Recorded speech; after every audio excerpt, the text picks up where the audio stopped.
नमस्कार, आपण पाहतायत महाराष्ट्र ग्रामीण न्यूज. महाराष्ट्र ग्रामीण न्यूजमध्ये आपल्या सर्वांचे स्वागत आहे. बातमी आहे खंडाळा येथील सबस्टेशन जवळ असलेल्या गट नंबर 702 मध्ये गायरान जमिनीवर असलेल्या आदिवासी राजेंद्र रोडिबा माळी यांची कोपी शॉर्टसर्किटमुळे जळून खाक झाली.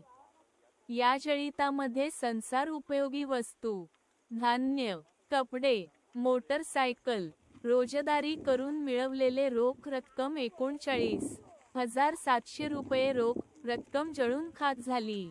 या घटनेची माहिती मिळताच खंडाळा गावचे तलाठी सुखदेव राठोड साहेब व सहकारी शिवाजी पवार यांनी घटनास्थळी जाऊन पंचनामा केला. महाराष्ट्र ग्रामीण न्यूजसाठी पत्रकार दिग्विजय पवार. नमस्कार, आपण पाहतायत महाराष्ट्र ग्रामीण न्यूज. महाराष्ट्र ग्रामीण न्यूजमध्ये आपल्या सर्वांचे स्वागत आहे. बातमी आहे खंडाळा येथील सबस्टेशन जवळ असलेल्या गट नंबर 702 मध्ये गायरान जमिनीवर असलेल्या आदिवासी राजेंद्र रोडिबा माळी यांची कोपी शॉर्टसर्किटमुळे जळून खाक झाली. या जळितामध्ये संसार उपयोगी वस्तू, धान्य, कपडे, मोटरसायकल, रोजंदारी करून मिळवलेले रोख रक्कम 39,700 रुपये रोख रक्कम जळून खाक झाली. या घटनेची माहिती मिळताच खंडाळा गावचे तलाठी सुखदेव राठोड साहेब व सहकारी शिवाजी पवार यांनी घटनास्थळी जाऊन पंचनामा केला. महाराष्ट्र ग्रामीण न्यूजसाठी पत्रकार दिग्विजय पवार. नमस्कार, आपण पाहतायत महाराष्ट्र ग्रामीण न्यूज. महाराष्ट्र ग्रामीण न्यूजमध्ये आपल्या सर्वांचे स्वागत आहे.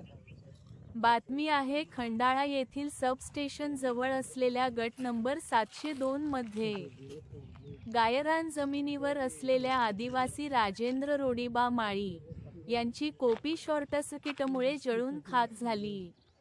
या जळितामध्ये संसार उपयोगी वस्तू, धान्य, कपडे, मोटरसायकल, रोजंदारी करून मिळवलेले रोख रक्कम 39,700 रुपये रोख रक्कम जळून खाक झाली. या घटनेची माहिती मिळताच खंडाळा गावचे तलाठी सुखदेव राठोड साहेब व सहकारी शिवाजी पवार यांनी घटनास्थळी जाऊन पंचनामा केला.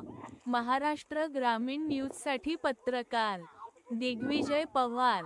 नमस्कार, आपण पाहतायत महाराष्ट्र ग्रामीण न्यूज. महाराष्ट्र ग्रामीण न्यूजमध्ये आपल्या सर्वांचे स्वागत आहे. बातमी आहे खंडाळा येथील सबस्टेशन जवळ असलेल्या गट नंबर 702 मध्ये गायरान जमिनीवर असलेल्या आदिवासी राजेंद्र रोडिबा माळी यांची कोपी शॉर्टसर्किटमुळे जळून खाक झाली.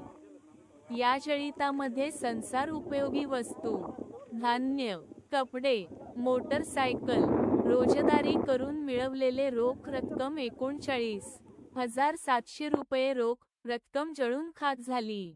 या घटनेची